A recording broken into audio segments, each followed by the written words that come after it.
어떤 분이 아주 오랜만에 교회를 나왔어요. 교회 처음이냐 그래서 교회 처음은 아니다. 청년 때 한번 가봤대요.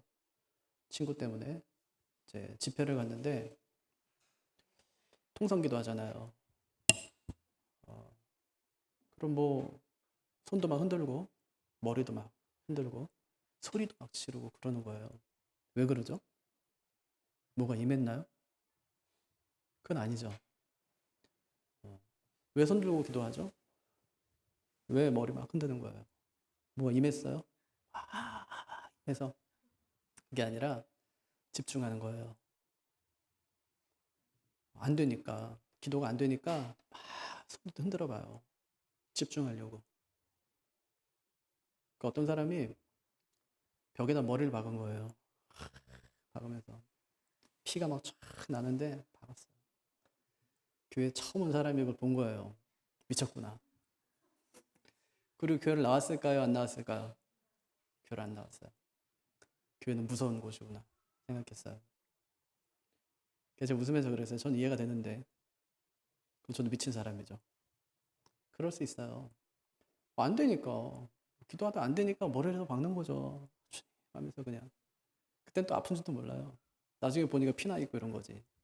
그럼 미친 사람이냐? 그럴 수 있어요. 미쳤을 수 있지만 근데 때로는 그럴 수도 있어요.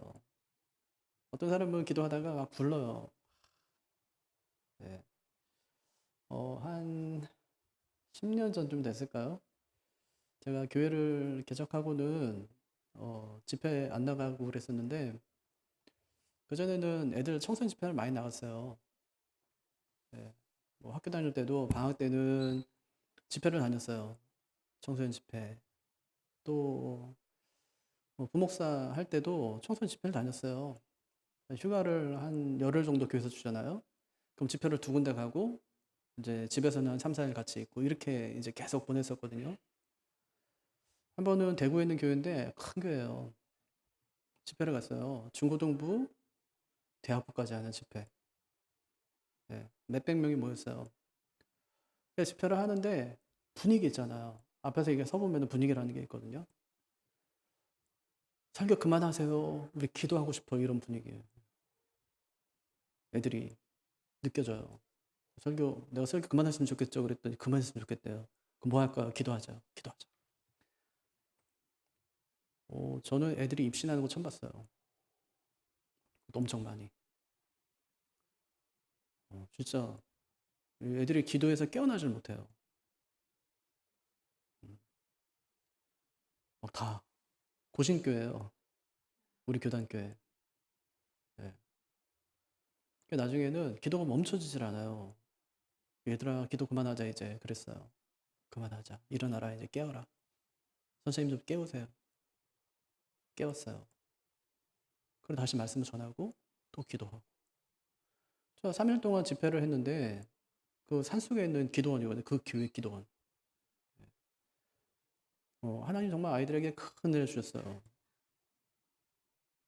감사한 일이죠. 그럼 예수 믿지 않는 아이들은 거기 있었겠죠. 그 모습을 보면서 미쳤구나. 얘네가 완전히 미쳤구나. 교회가 완전 미쳤구나. 이렇게. 네. 한 번도 보지 못하고 경험하지 못했는데 아이들이 울면서 기도하고 부르짖으며 기도하고 막 흩어져서 막 기도하기 시작하는데 어떤 친구들은 기도에서 깨어나지 못하고 네. 참 신비한 체험이죠. 근데 저는 예수 믿지 않는 사람들은 이해할 수 없지만 예수 믿는 사람들은 한번 그런 깊은 경험을 하는 것이 굉장히 중요하다고 생각해요. 왜냐하면 제가 어, 어릴 때부터 교회 다녀서 이제 목회자 집이니까 저도 어릴 때부터 교회 다녀가지고 그런 신앙의 체험이 없었어요. 뜨거운 체험 이게 없으니까 그냥 겨우 교회만 나오는 거예요.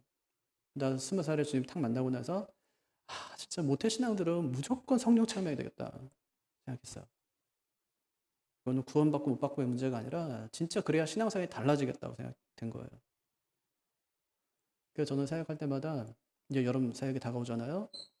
진짜 어떻게든지 이번 수련회 성경학교 통해서 우리 아이들 정말 예수님 만나게 어떻게 하면 될까? 하나님 어떻게 하면 이 아이들이 진짜 예수 만날 수 있을까요? 다른 거 없어요. 참여하게 하는 거예요.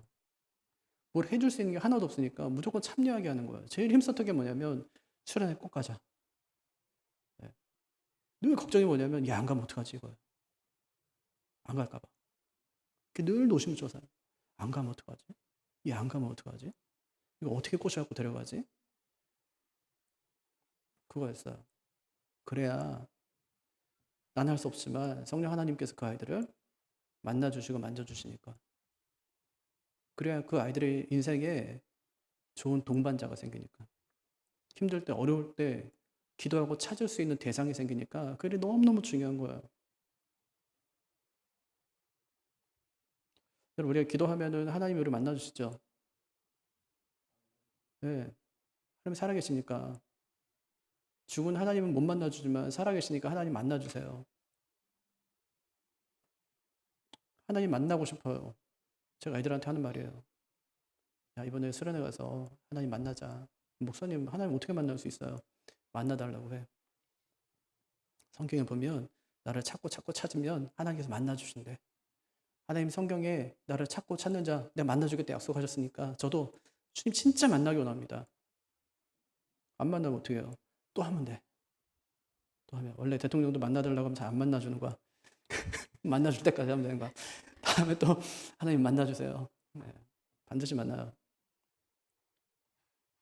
저희는 고신교회인데도 아이들 수련회 가고 같이 성심 있게 있을 때도 수련회 가고 하면 방언받는 애들이 있었어요. 네. 애들이 기도가 끊이지 않아요. 고등부 애들도 데려가면 새벽 1시까지 2시까지 아이들이 계속 기도해요. 그럼 평소에도 애들이 뭐 신앙 훈련이 됐지? 아니야. 전혀 신앙 훈련이 안 되어 있는데도 아이들이 사모하는 거예요. 수련회 가면 예수님 만난다. 수련회 가면 진짜 예수님 만나야 돼. 그거 하러 가는 거야. 이러면서요. 그럼 아이들이 그렇게 예수님 만나고 와요. 그 신학교 가고. 아, 하나님이 진짜 살아계시니까. 죽은 하나님 아니라 진짜 살아계신 하나님이고 내 인생에 관심 없는 분이 아니라 내 인생 붙들고 계신 분이 하나님이시니까 그 하나님과 교제하기를 힘쓰며 살아가는 거죠. 그러면은 요거는 광신일까요? 아니면 열심일까요? 요건 열심이에요. 네, 하나님을 향한 열심. 광신은 좀 다른 문제죠. 근데 믿지 않는 사람들을 보면 어떨까요? 그거는 광신이에요. 저는 광신에 대한 정의가 이렇다고 생각해요. 목사 따라가면 광신이에요. 예수 따라가면 열심이에요.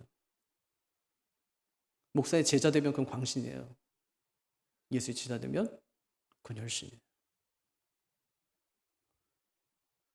광신자 될까봐 열심히 있는 신자 되기를 포기해서는 안 돼요. 신자는 열심히 있어야 돼요. 예수 열심히 따라가면 절대 광신은 될 수가 없어요. 그럼 바울이 광신입니까? 열심입니까? 열심이에요. 그런데 오늘 말씀에 등장하는 베스도가 볼 때는 광신이에요. 미쳤어요. 지금 재판을 받고 있어요. 로마에 끌려와서. 근데 뭐라고 하냐면 그 앞에 전도하는 거예요. 내가 왜 세상을 소동케 했냐고요? 소동케 한 거 아닙니다. 예수님 전한 겁니다. 그 예수님 어떤 분이냐고요? 죽으셨다 부활하셨는데 나를 만나주셨어요. 내가 그 예수님 전하다가 여기까지 온 겁니다. 재판할 수가 없었어요. 이 도무지 무슨 죄목을 찾을 수도 없고 재판할 수가 없어요. 그래서 그의 재판을 아그리파 왕에게 맡깁니다. 당신이 좀 재판해 주십시오. 여기 들어보니까 별 얘기가 아니에요. 죽었던 그 예수님을 내가 만났고 예수님 나에게 사명을 주셨고 내가 그 사명 따라서 지금 복음을 전하고 있다.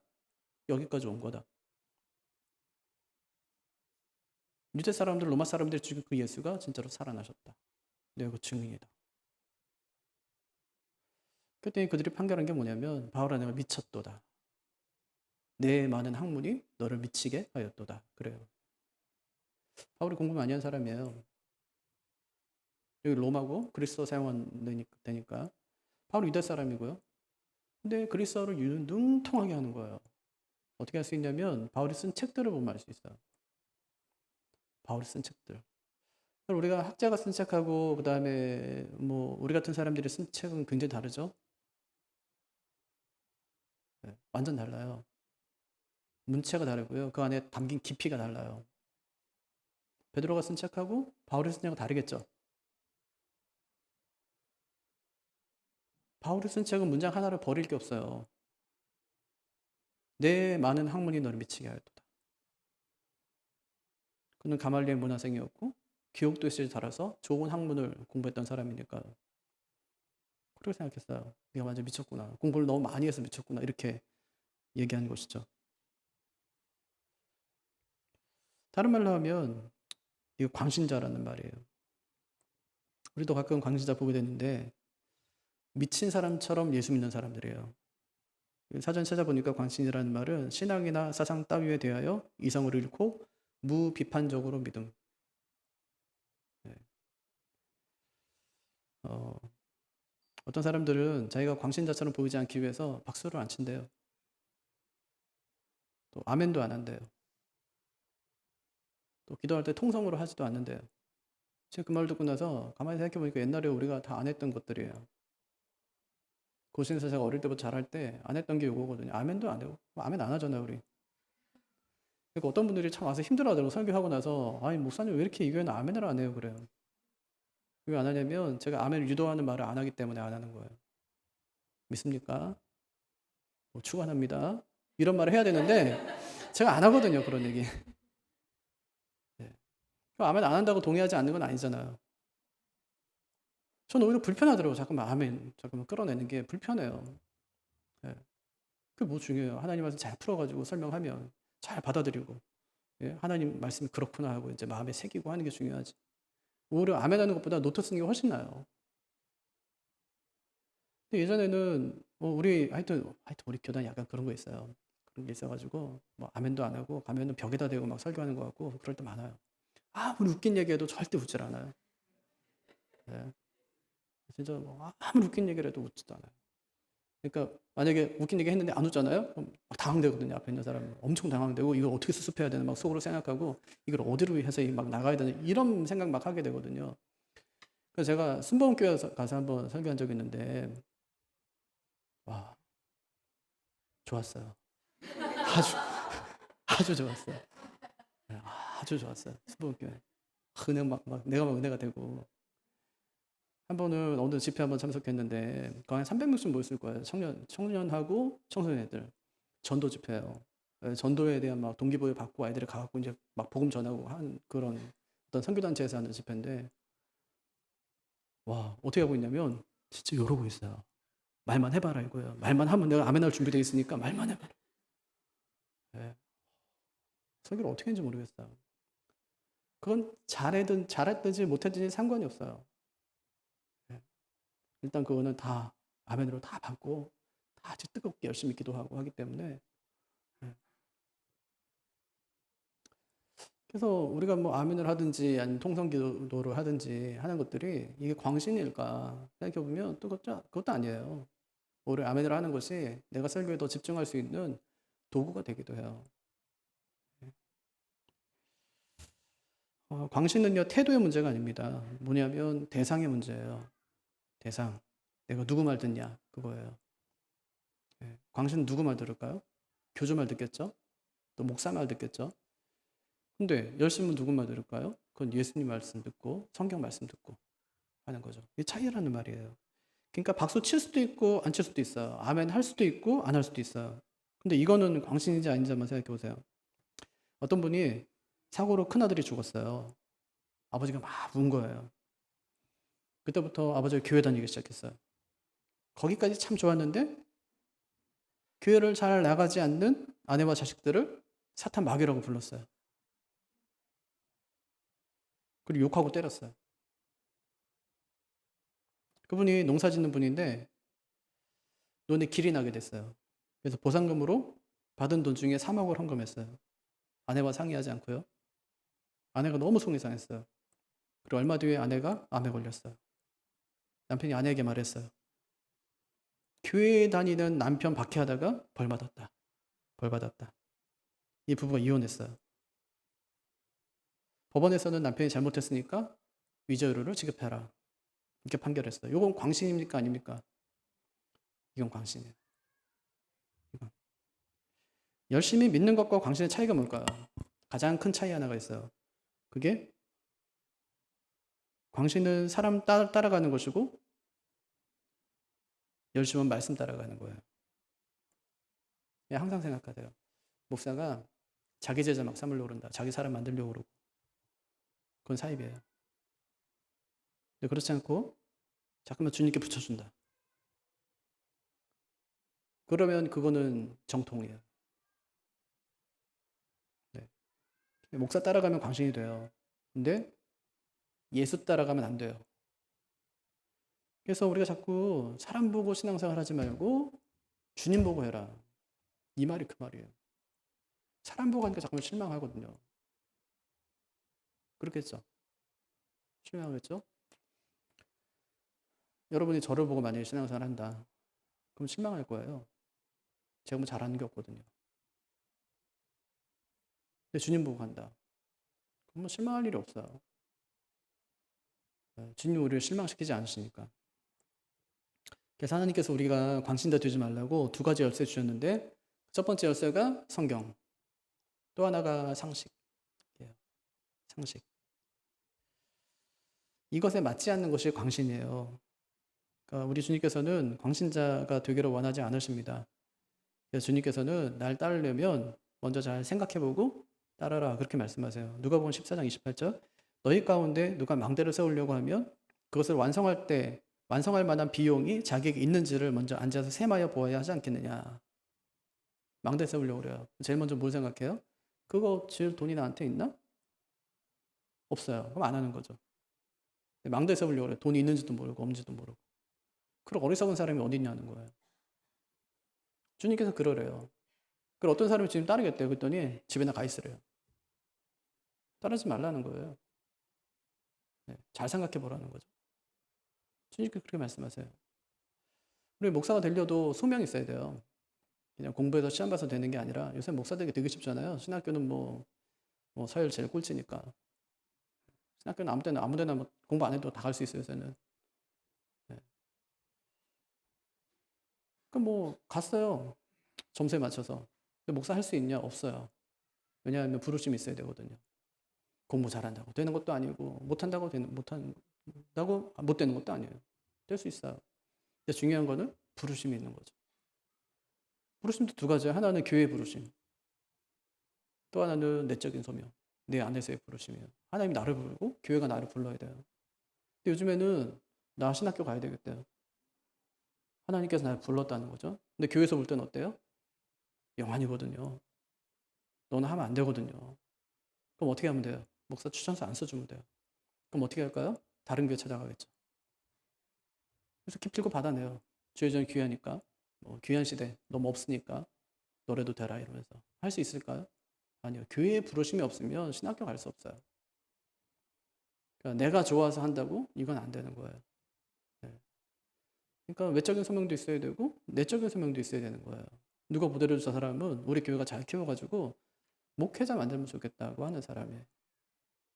저는 우리 교회 전사님들 나중에 목사님들이 우리 교회에서 나왔으면 좋겠어요. 우리 아이들이.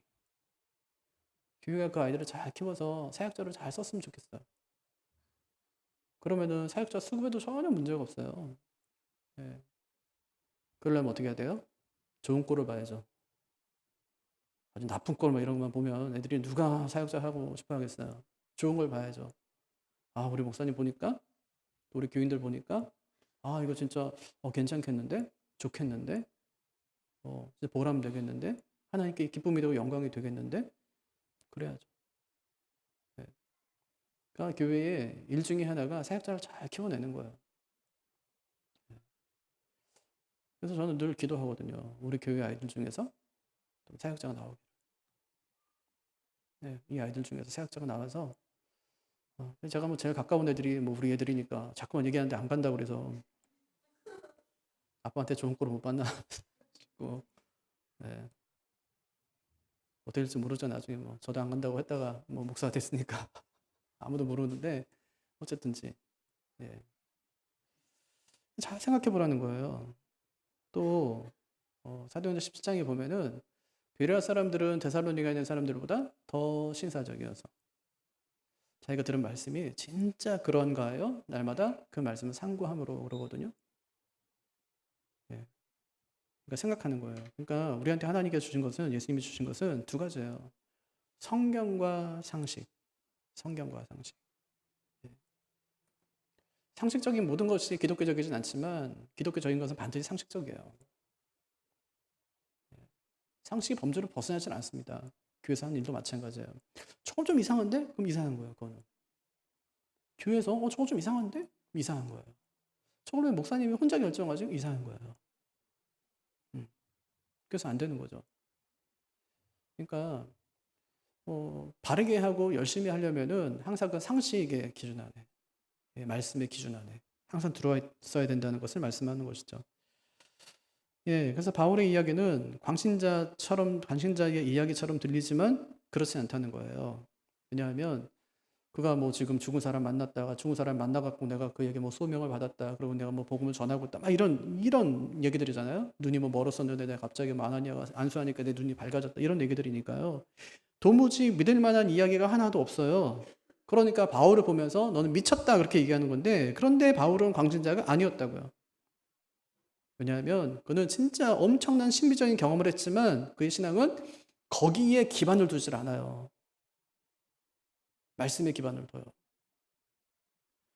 제가 은사중심 교회에 있었어요. 제가 처음에 간 교회가 은사중심 교회예요. 제가 말씀드렸죠. 이제 찬양하는데 목사님 막 찬양 인도를 하다가 갑자기 방언으로 합시다 그래요. 그럼 찬양을 갑자기 방언으로 해야 되는 거예요. 근데 제법 따라해요. 그 정도였었어요. 그러면 은혜가 막 넘칠 것 같죠?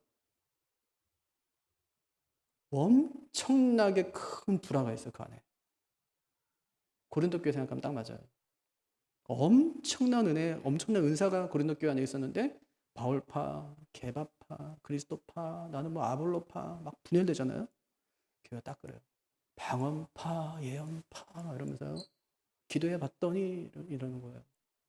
엄청 시끄러워요, 그 안에. 그러니까 신비한 경험하는 거 참 좋지만 우리의 신앙은 그 경험에 기초한 신앙이 아니라 말씀에 기초한 신앙이어야 돼요. 이게 참 어렵거든요. 왜냐하면 신비한 경험을 한번 하게 되면 그동안 자기가 알고 있던 거, 배웠던 거 그냥 싹 다 던져버려요. 성경까지도. 예, 수많은 이단들이 생기는 것이 바로 이런 자기 경험 때문에 그런 것입니다. 그런데요, 바울은요, 철저히 성경 중심적이에요. 바울은 진짜 뭐 3층 천에 올라갈 정도로 큰 은혜를 경험했지만 그 받은 은혜를 기반으로 자기가 신앙생활을 하지 않아요. 성경 말씀대로 살려고 발버둥을 쳐요. 그러니까 뭐에 붙들려야 되냐? 체험이 아니에요. 중요한 건 말씀이에요. 말씀에 붙들리는 삶. 그것이 광신과 열심을 가려요. 네. 광신과 열심을 가르는 건 당연히 다른 게 아니에요. 네. 만약에 기도하다 뭐 봤다. 그때 위기예요. 봤다. 들었다. 그때 위기예요. 그때 진짜 하나님께 더 기도해야 돼. 네. 말하는 게 아니라 봤다. 하나님께 물어야죠. 그때부터. 이게 뭡니까 하나님? 그럼 하나님께서 내가 보여준 건 아닌데 하시면 그냥 싹 잊어버려요. 만약에 이거다 이렇게 말씀하시면 그럼 그때부터는 이제 잠잠히 그래서 기도하는 거죠. 마치 시몬과 안나처럼 그렇게 하나님의 전에 머물면서 메시아의 탄생을 묵묵하게 기다렸던 경건한 여인들처럼 뭐 그렇게 살아가는 거죠. 광신자가 되지 않는 비결이 뭐냐? 성경을 떠나지 않는 겁니다. 그리고 주님께서 주신 건강한 상식선을 넘지 않는 거예요. 여러분, 광신자는 되지 마십시오. 그렇다고 열심 없는 신자도 되지 마세요. 바울처럼 열심을 다해서 주님을 섬기는 신자가 되시기를 바랍니다. 그런 사람이 진짜 하나님이 쓰시기에 좋은 사람이에요. 말씀에 기반을 둔 사람. 하지만 열심히 있는 사람. 예. 제가 요거 칼과 칼집으로 한 말씀 드렸죠.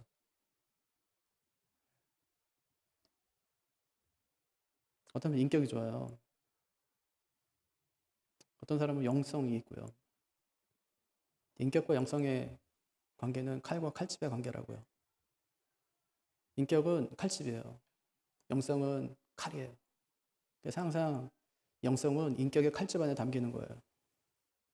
그래서 겉으로 보면 사람만 좋아요. 사람 참 좋네. 결정적인 순간에 그가 가로 쫙 영성을 한번 쫙 했는데 어마어마하게 빛나는 거예요.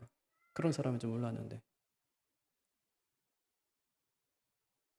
근데 어떤 사람은 영성은 있어요. 인격은 개판인데. 칼집은 없어요. 칼만 있고.